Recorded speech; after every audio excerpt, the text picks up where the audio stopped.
¿Cuánta división genera o incluso qué tan peligroso es el odio religioso cuando estamos hablando de un mundo tan pero tan convulso y tan cambiante como el que estamos viviendo, como el que estamos asistiendo?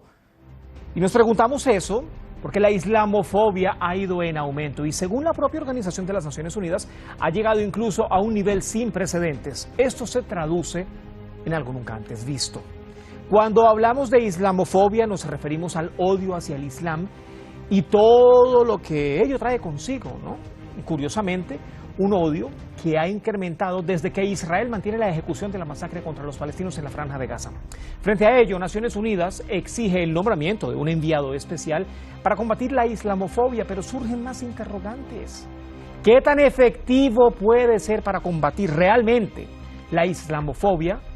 Un nombramiento de estos, cuando hay gobiernos que incluso promueven estos crímenes. Bienvenidos.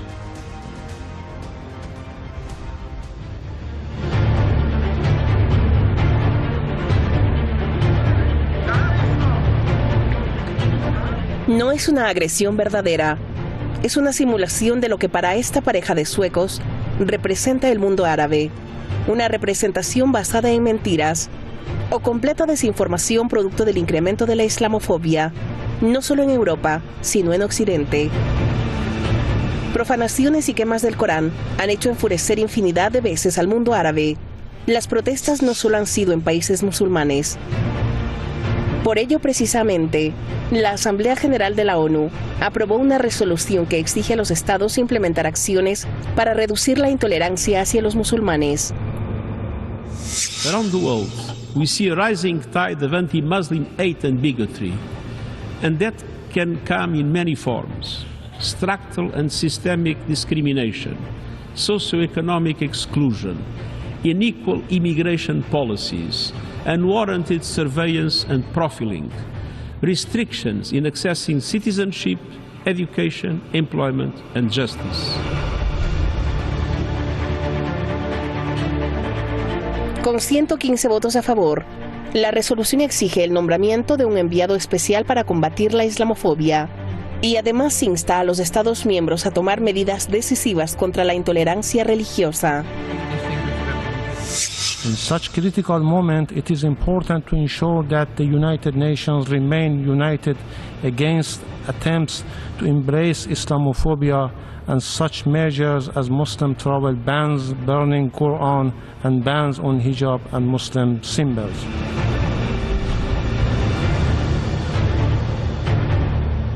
La medida llega mientras grupos de defensa de derechos musulmanes citan a Israel como el principal promotor de islamofobia sistemática, debido a la guerra que está llevando a cabo en Gaza. Solamente en Reino Unido denuncian un aumento de 235% de actos islamófobos desde el pasado 7 de octubre. Estados Unidos, a su vez, ha experimentado un incremento de 178% en las denuncias de este tipo de incidentes. Francia vio el año pasado una subida de 57% en incidentes contra musulmanes. Décadas de ocupación y apartheid de Israel han llegado a una conclusión predecible: el genocidio en Gaza. Algunos estados, como Sudáfrica, han afirmado valores humanitarios internacionales. Otros estados, como Estados Unidos y Reino Unido, han brindado ayuda militar y consuelo político a Israel, mientras ignoran el flujo diario de videos que documentan la reducción de Gaza a escombros. Este último ciclo de violencia en Medio Oriente ha provocado un aumento en el odio contra los musulmanes en los países occidentales que defienden y que acompañan la guerra israelí. En 2022, la Asamblea General de la ONU designó el 15 de marzo como el Día Internacional para combatir la islamofobia. Ahora, pasados 2 años, los expertos, así como los responsables de las Naciones Unidas, advierten que la discriminación y el odio hacia los musulmanes han llegado a niveles sin precedentes.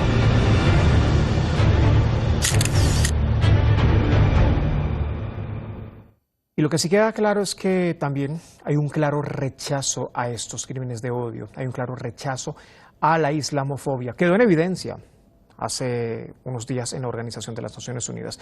Nos acompañan los expertos, como siempre, buscamos el análisis correspondiente.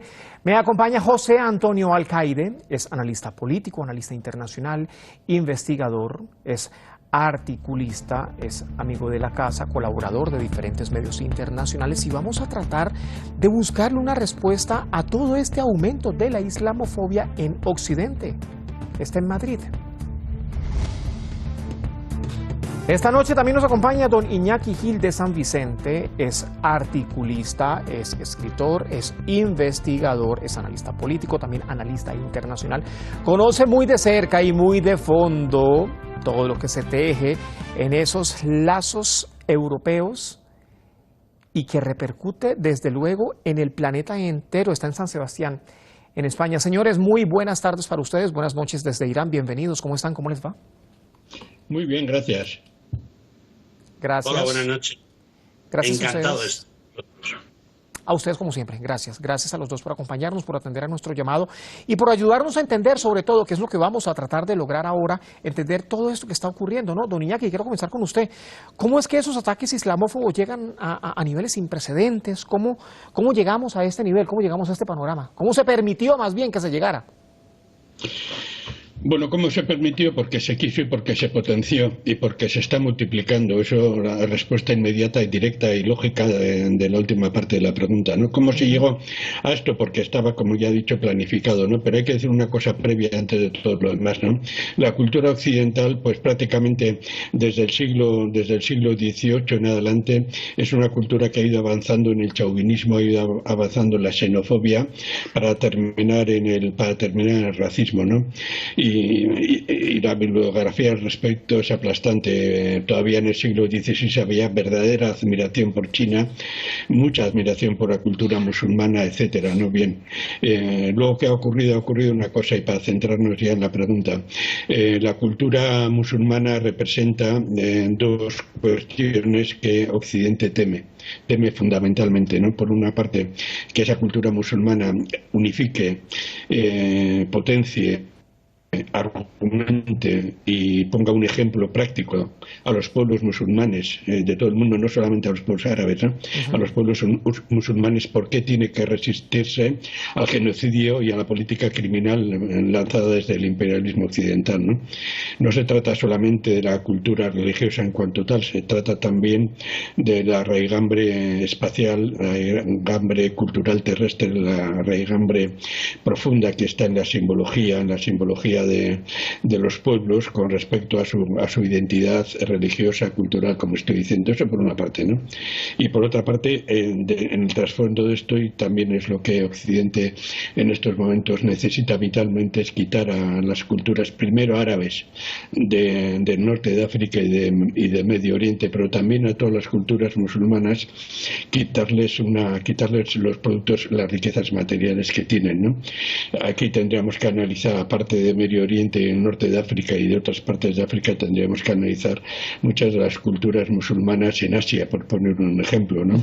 O religiones musulmanas que están creciendo en África, como ya he dicho, pero también en nuestra América, ¿no? Entonces, si nosotros sumamos, sintetizamos estos dos argumentos, llegamos a un tercero, y es que en estos momentos en Occidente hay una corriente muy clara, que es la corriente del sionismo cristiano, que llaman, o del cristianismo sionista, que está potenciado por toda la cultura anglosajona, por la derecha y por la extrema derecha norteamericana, europea, etcétera, que ve un peligro al laicismo interno que está creciendo en Europa y en Estados Unidos.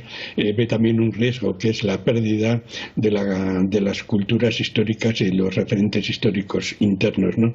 Y esto, en el contexto mundial en el cual Occidente está preparando, está lanzando muchas guerras regionales, está lanzando una política de saqueo, de robo generalizado, de explotación generalizada, pensando en un conflicto a largo alcance, con Eurasia y con el resto de países. Occidente necesita una excusa, una justificación y una coherencia interna que vaya más allá de lo meramente científico y que engarce con las creencias de los pueblos, ¿no? Y en este caso la creencia cristiana está siendo minada internamente, aparte por problemas internos de Occidente, el laicismo al que me he referido. Está siendo minada también por la resistencia musulmana a ese saqueo, y porque hay muchos trabajadores y trabajadoras países en Europa y también en América, en Norteamérica, que son de cultura musulmana o que en todo caso, aunque sean de cultura laica, tienen parientes musulmanes. Eso se ve en Francia, se ve en el Estado español, se ve en Gran Bretaña, se ve en Alemania, etcétera, ¿no? Y bueno, y aquí realmente Occidente tiene un serio problema.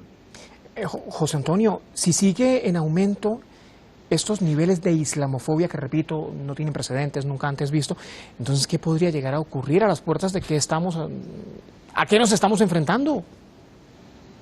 Bueno, lo cierto es que Iñaki lleva razón en muchísimas de las cosas que ha dicho, en otras se las discuto, pero en la mayoría sí lleva razón.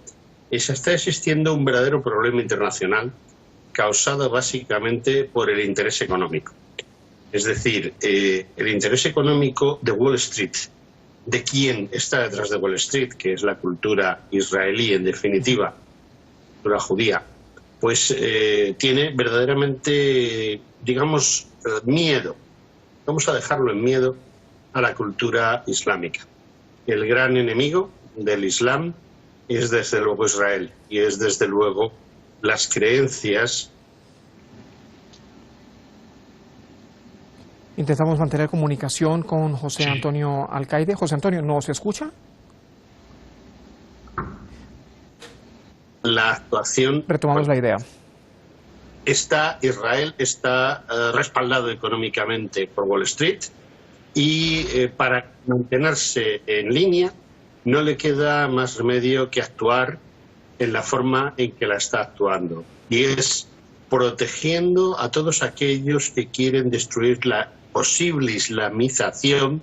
Es decir, hay que evitar que se islamice Europa, hay que evitar que se islamice el mundo.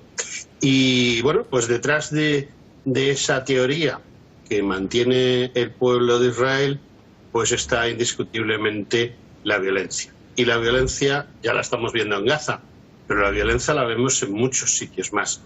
Y bueno, hay un viejo dicho que cuando las barbas de tu vecino veas pelar, pon las tuyas a remojar. Este no es un problema solo con el Islam. Lo que sucede es que el Islam es ahora mismo la religión fuerte, la religión con expansión y la religión que funciona. Pero detrás de esa religión, más actuaciones a otras religiones. A ver, Naciones Unidas, don Iñaki, está exigiendo textualmente el nombramiento de un enviado especial para combatir la islamofobia. Además, también pide a los gobiernos a gobiernos occidentales, ¿no?, cooperar para detener estos crímenes de odio. Pero ya tenemos el historial de diferentes enviados, diferentes relatores, diferentes representantes de oficinas que ha designado Naciones Unidas para intentar combatir, contener, controlar o llámese como se le quiera llamar, crímenes de guerra, la hambruna o diferentes otros ítems de los que intenta ocuparse, ¿no?, Naciones Unidas mediante sus oficinas.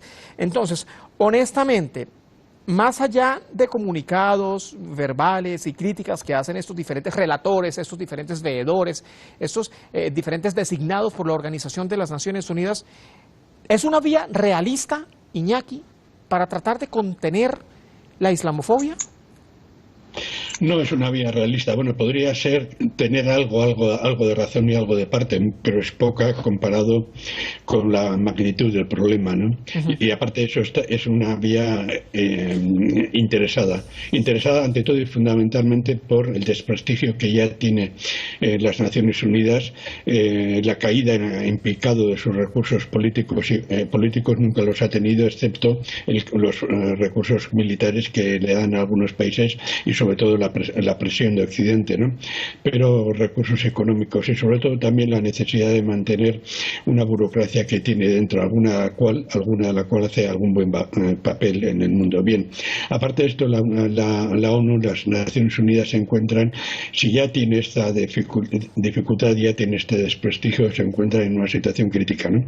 Por dos razones, básicamente, ¿no? Una, porque el genocidio del pueblo palestino, su propia pasividad en los ataques contra pueblos heroicos como es el sirio, como es el iraní u otros, el yemení, su propia pasividad con respecto a la destrucción de Libia en su momento, con respecto a las guerras contra el pueblo de Líbano, etcétera, por poner unos casos muy recientes, simplemente eso, o su silencio con respecto a todas las mentiras que se han dicho sobre, por ejemplo, la situación que pueda haber con respecto a la cultura musulmana en cuestiones básicas de derechos, etcétera, haciendo una abstracción y una falsificación con respecto a los derechos en Irán, etcétera, etcétera. Por eso las Naciones Unidas están atrapadas, ¿no? Y ante una situación que se le está yendo de las manos, se intenta las dos cosas, ¿no? Por una parte, comentar algo, pedir que haya una resolución, que haya algo, que haya un debate, que haya una coordinación de fuerzas. Eso lo puede pedir cualquiera. No tiene recursos para avanzar en eso, no tiene recursos, y por tanto, bueno, en la medida en que puede ser un llamado de atención para algunos sectores muy pequeños, sea bienvenido. Pero también hay que decir lo siguiente, que tal y como está el conflicto ahora en el mundo, tal como esto, y una cosa que están planteando cada vez más países islámicos, más países musulmanes, más países de otras creencias, pero también más países del BRIC, de la multipolaridad, de Eurasia, etcétera, están planteando una reforma sustancial de las Naciones Unidas y otras instituciones, ¿no? Yo creo que debiera ir por aquí. No digo que no deba impulsar un acuerdo inmediato y alertar al mundo de los peligros que tiene la islamofobia, que son terribles peligros, porque de ahí se puede pasar a mucho más, ¿no? De ahí se puede pasar a verdaderas persecuciones contra millones de personas en Occidente, ¿no? Pero aparte de eso, yo creo que las Naciones Unidas, ante todo y sobre todo, si quieren ayudar al Islam, si quieren ayudar a otros pueblos, si quieren ayudar a eso, lo que tienen que hacer es remodelarse internamente. Decir que ya está bien a su dependencia con respecto al imperialismo, que ya está bien su dependencia con respecto a ese ente sionista llamado Israel, y que hay que cambiar de arriba abajo. Esta sería la muestra un botón de lo que solución. Ocurre prácticamente siempre en el Consejo de Seguridad de las Naciones Unidas, ¿no? Con los vetos de Estados Unidos. A ver, don José Antonio, mire, puntualmente Andorra, Austria, Bulgaria, Croacia, República Checa, Estonia, Finlandia, Francia, atento a Francia, Grecia, Alemania, Italia, Irlanda, Países Bajos también, atención a Países Bajos, España, Ucrania, Reino Unido, Polonia, Portugal y muchos otros países, la mayoría europeos, se abstuvieron de votar para esta resolución del Pleno de la Organización de las Naciones Unidas. ¿Eso es un doble discurso en función de derechos humanos o qué interpretación se le puede dar a esta abstención de esos países? Bueno, lo primero es reafirmar que lo que ha dicho Iñaki me parece súper correcto. Y ahora respondo a su pregunta. El gran problema lo ha dicho usted, es, por ejemplo, Francia. Francia es un país que tiene una persona al mando que ha sido el principal trabajador, digámoslo así, el factotum dentro de una empresa que es un gran banco y una multinacional judía. Esta situación, pues nada, Bélgica es el furgón de cola de Francia. Y los demás países están inmersos en una situación en la cual deben mucho dinero, están en números rojos con la Banca Internacional. ¿Qué puede usted esperar? La ONU, por desgracia, ya no es lo que era cuando en 1945 se planifica su constitución, cuando en 1947 se pone realmente en marcha. Entonces la ONU representaba países. Actualmente ya no representa países, aunque haya países allí sentados y ponga el cartelito de Francia o Alemania, Italia, el que sea, da igual, no. La ONU está en manos de entidades privadas económicas. La OMS, ahora mismo, por ejemplo, es lo más descarado dentro de la ONU. Es una organización financiada prácticamente al 100% por los laboratorios farmacéuticos internacionales. Y mi pregunta es, por si alguien no lo sabe, yo se lo pregunto a ver que lo averigüe. ¿Quién son los laboratorios farmacéuticos internacionales? ¿Quiénes son los dueños? Pues esa banca internacional en la que llevamos hablando un rato. ¿Qué sucede con la UNICEF? La UNICEF es quizá la organización dentro de la ONU que mejor funciona, por una sencillísima razón. Económicamente es la que puede manejarse mejor sin ese intervencionismo de las grandes multinacionales de Wall Street. Y eso es lo que hay. La ONU como tal pues va a los dictados de quien paga, porque antes la ONU la mantenían económicamente los estados. Ahora el 70% del conjunto de la ONU lo mantienen instituciones, lo mantienen etcétera. ¿Qué puede usted esperar? Pues lo que están haciendo. Claro. ¿Qué sucede con eso? Pues simple y llanamente que cuando toca No, ese votar... es el negocio, se pagan y se dan el vuelto a ellos mismos. Efectivamente. Tiene usted toda la razón. Don Iñaki, me queda un minuto prácticamente. El odio hacia las comunidades musulmanas ha incrementado de manera desproporcionada, según grupos de defensa de los derechos de los musulmanes, desde el inicio de la más reciente masacre que todavía ejecuta Israel contra la franja de Gaza. Eso le permitiría incluso abrir otra investigación de las de por sí que ya tiene, pero que no hemos visto ningún resultado contundente, abrir otra investigación contra Israel. Me queda poco tiempo. Bueno, poquísimo tiempo.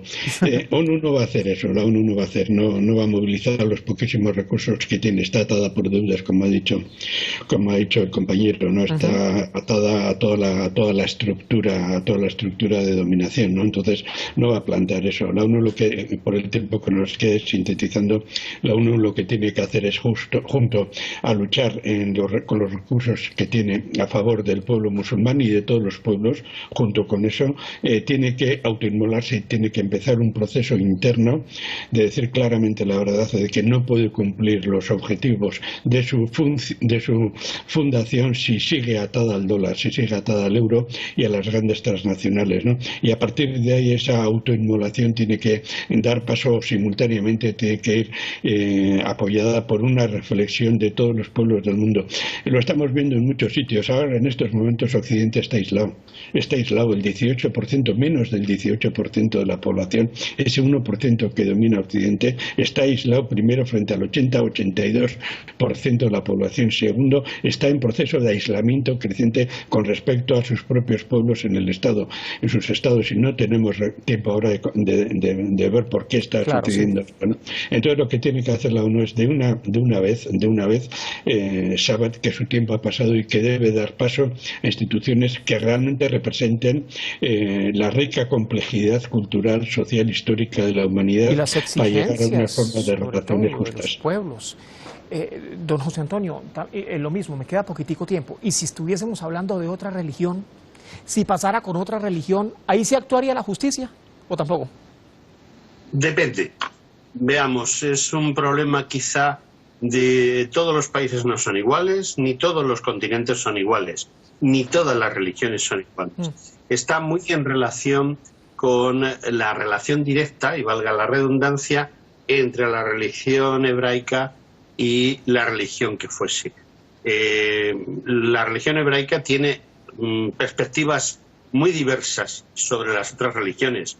A la religión musulmana la considera una religión muy peligrosa, por lo cual va a actuar siempre con contundencia. Con otras religiones, pues puede utilizarlas para lavarse la cara y decir, bueno, esta religión ha tenido tal o cual Pero de problema. todas, utilizarlas o ejercer cierto ataque para usarlo a su favor. De todas. Efectivamente. Sí. Hacer una cortina de humo, que se dice. Es decir, utilizar a otras religiones, incluso en contra del Islam. Es una cosa que llevamos viendo desde hace quizá 30, 40 años, en los cuales se utiliza a terceros para desprestigiar al Islam. Eso también está sucediendo. Es decir, hay un ataque a una determinada religión minoritaria y se le tiene que echar la culpa a alguien. Pues es muy fácil. Hay un ataque de falsa bandera que se llama y se le echa rápidamente la culpa al Islam. Yo pienso que la ley no es igual para todos, por desgracia. Depende del país en que nos encontremos y también depende de los intereses económicos y políticos de terceros. Depende de cuál sea el trasfondo, por supuesto. Efectivamente. Yo entiendo que quizá el Islam es una de las religiones peor valoradas y más atacadas ante cualquier problema judicial dentro de Europa y de América. Pues así como están las cosas, señores. Lamentablemente se nos termina el tiempo. A los dos, como siempre, muchísimas gracias por acompañarnos. Nos falta tiempo todavía. Gracias. Gracias a vosotros. Hasta luego, compañero. Hasta luego. Hasta la próxima. Hasta luego. Porque hay derechos diferentes para una minoría en un país y privilegios para las mayorías. Y eso aplica incluso para todo tipo de derechos. Aplica para las creencias, aplica para las tradiciones, aplica para las costumbres. Históricamente las minorías han sido excluidas. Desde hace 2 años, Naciones Unidas estableció el 15 de marzo como el Día Internacional de la Lucha contra la Islamofobia. ¿Se demoró el organismo en hacerlo? Nos preguntamos, no lo sabemos, parece que sí, todo apunta a que sí se demoró y se demoró muchísimo. Pero de lo que sí estamos completamente seguros es que los gobiernos en Occidente se están demorando mucho, muchísimo, parece que a propósito, para perseguir este delito de odio, para perseguir la islamofobia. Gracias por acompañarnos. Mañana, el presidente de Rusia, Vladimir Putin, gana su 5ª elección, gobernará un sexenio más y promete la construcción de una Rusia más fuerte. Hasta la próxima.